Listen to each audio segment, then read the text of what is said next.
So every year I go to the Midwest Gaming Convention, and this one is actually my third one that I went to. I was supposed to go a little earlier, just so that way it wasn't a super long line, I thought. But getting in here, I actually pre-ordered my ticket online. So at first getting in, I was like, where the hell's the pre-order line at? Then I found it, and then everything was upstairs, and I guess they hadn't opened yet, right up until 10 o'clock. And so while I was waiting in line, I saw like two little rooms to the left. The first one that I went to was like a smaller low-key room.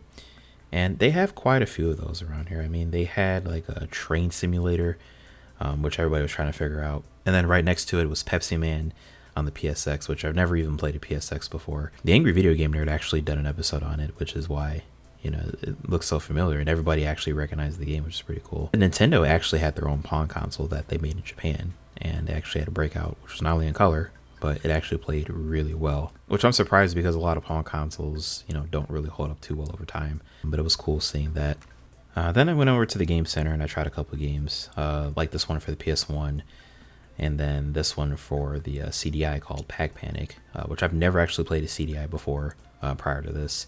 Then a couple other ones I tried, like Cruisin' USA or Cruisin' Blast for the arcade. I don't know, I didn't really play this one for too long because my left hip was killing me. And I don't like these stand-up arcade ones, like these driving ones specifically, because you're putting so much weight on your one side, and then you're having to match the gas pedal on another. I don't know. I think the concept of it is cool, but execution is kind of not as good as I thought. I mean, I guess because the discomfort, but the other thing is I couldn't figure out how to put it in manual, which I always love driving manual when it comes to these driving games, if they have the option for it. I also got a chance to play the Magnavox Odyssey, and there was a working one in the gaming center. And I'm not going to spoil it for you guys for this one because I know so much about this thing. Once I get my hands on one, I promise I'm going to do a whole video on this. And it's really interesting how it works. And basically the guy behind the TV, his name is Ralph Baer. He actually designed the console back in 1968. And you're going to see off to the right of it was his prototype, which then became the Magnavox Odyssey. So pretty cool. Then the Odyssey 2 was something that I almost got at VCF when I went, but I ended up getting a Commodore 64 after changing my mind. So, but this is KC Munchkin that I'm playing, so it's kind of a knockoff of Pac-Man. And then I also got to play the 5200 for the first time. I've been hearing shit about the controllers being so bad, and let me tell you, they are pretty bad. Like, the center joystick doesn't even center, which is weird. And then I tried the Casio Loopy, and I ran into a couple of these already where it's just dialogue, and I'm like, can I play the game? So it didn't really hold my attention for too long. And then afterwards, I ended up going over to the pinball section, which was jam-packed. It's like every aisle I walk by, like I'm unable to get on a pinball machine without waiting in line. And I think this was probably one of the most popular parts of the convention, because I couldn't play them. Especially in like the little Dungeons and Dragons area, like that shit was jam-packed too. And also the sit-down racing games are like really packed too. I didn't even get a chance to play those. And none of them really stood out to me because, again, they didn't have that manual shifter that I would have wanted. So, and I mean, you're going to see a lot more variety here in a little bit, but this guy actually has like a DJ controller and he's playing this game for the PS2. I actually tried it off camera and it like confuses the shit out of me. I mean, just like how he's messing up here, like I pretty much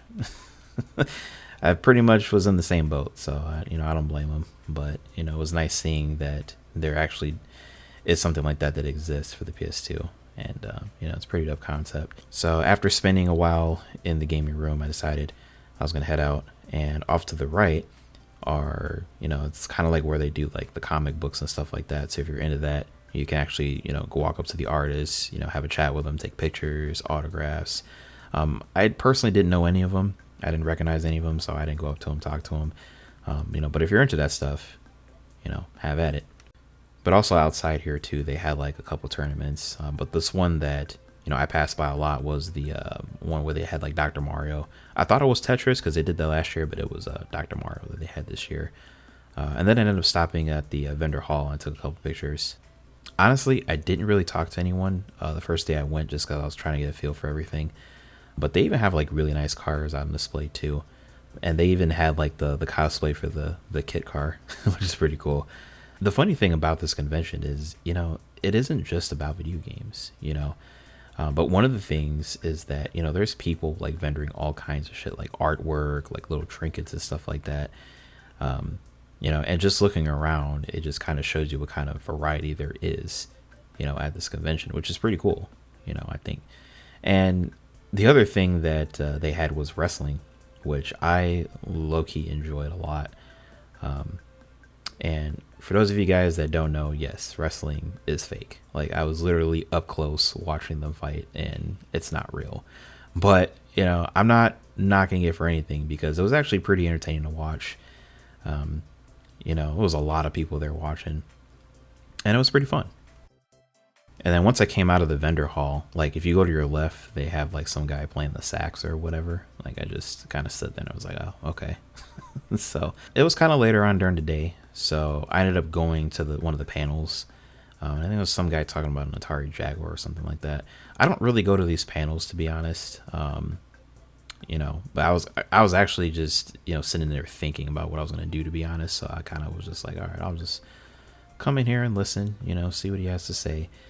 And then, after that, I got up and I was walking around a little bit, and then I found out that they had like the tabletop area. So they have like board games, they have like trading cards. And then I went back around to the area where there was the Garcade. And actually, the Garcade is a real spot over in, I think, Menominee Falls, which I haven't yet been, but I want to go someday. But the good thing is they actually brought it here, so you get a little taste of what it's like.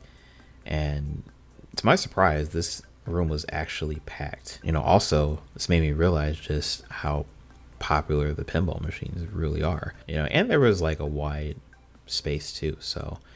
And then they had like this low-key room too, where there really wasn't a lot either. But I like the background. I like the little split screen they're doing of GoldenEye on the right. But they had a couple of them in here. But I think with these smaller rooms too, I think it's great, like, if in case you're like overwhelmed with how many people are actually at the convention, like if you kind of just need a breather or something like that, or you just want to start small, like if this is your first time going, like, you can try like small rooms like these, so they don't feel as crowded, they don't feel like overwhelming. And I think they're great for that.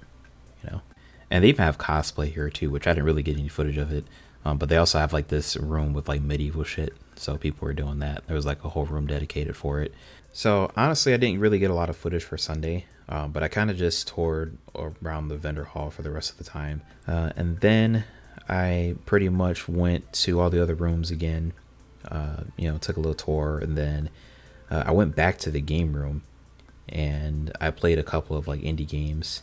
Overall, it was pretty fun going to Midwest in 2025. Like I said, I've been going for 3 years now. Like I said, this is my third time going, and I will most certainly go again.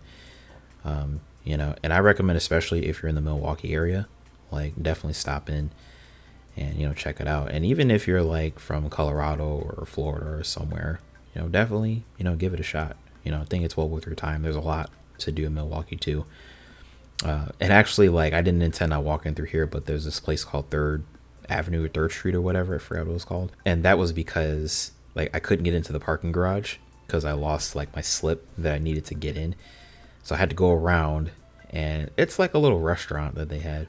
Oh, I don't want to say it's little, it was kind of packed. I didn't really eat there. I brought my own lunch since I knew everything was going to be expensive, so I kind of just walked past it and went to my car. But overall, the people here at Midwest, super friendly, super chill, really easy to talk to. Again, if you're in the area, make sure to stop by. You're probably going to see me too. So, if you do, make sure you give me a shout out, and, we're going to be chatting for a minute. Hey, you want a picture?